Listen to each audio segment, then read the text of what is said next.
लोकलमधील वाढणारी गर्दी ही मुंबईकरांसाठी मोठी समस्या आहे. नोकरीसाठी दररोजचा प्रवास अपरिहार्य असल्याने धक्काबुक्की करीत कधी दाराला लटकत उभे राहून चाकरमान्यांना प्रवास करावा लागतो. मुंबई उपनगरातून मोठ्या संख्येने लोक मुंबईत नोकरीसाठी येत असतात. दररोज लाखो लोक लोकलच्या गर्दीत प्रवास करीत आपलं घर कार्यालय गाठत असतात. आतापर्यंत लोकलमध्ये लटकत राहून प्रवास करणाऱ्यांपैकी अनेकांना आपला जीव गमवावा लागला आहे. दिवा कोपर दरम्यान धावत्या लोकलमध्ये पडून एका 26 वर्षीय तरुणीचा मृत्यू झाल्याची धक्कादायक घटना घडली आहे. सकाळी 8:30 वाजण्याच्या सुमारास ही घटना घडली. रिया श्यामजी राजगोर असे या तरुणीचे नाव आहे. सकाळच्या वेळेत नोकरीवर जाण्यासाठी मोठ्या संख्येने नोकरदार वर्ग उपनगरातून मुंबईच्या दिशेने प्रवास करीत असतात. सकाळच्या वेळेत सर्वच लोकल गच्च भरलेल्या असतात. कर्जत कासारहून येणाऱ्या लोकल या डोंबिवलीला येईपर्यंत पूर्ण कचाकच भरून जातात. परिणामी डोंबिवलीहून चढण्याची संधीच मिळत नाही.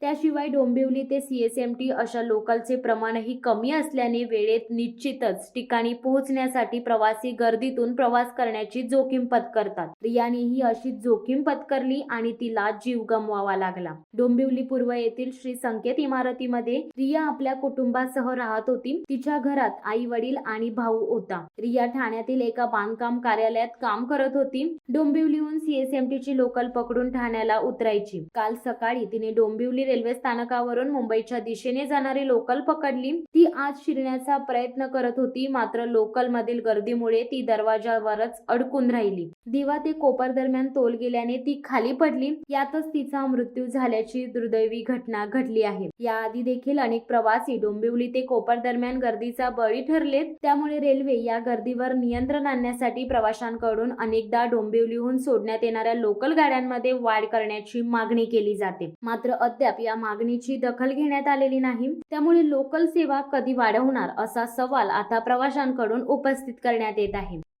शिवसत्ता टाइम्स न्यूज ब्युरो, डोंबिवली. दे धडक बेधडक वृत्त देणाऱ्या आपल्या शिवसत्ता टाइम्स न्यूज चॅनलला लाल बटन दाबून सबस्क्राईब करा आणि बेल आयकॉनला क्लिक करायला विसरू नका.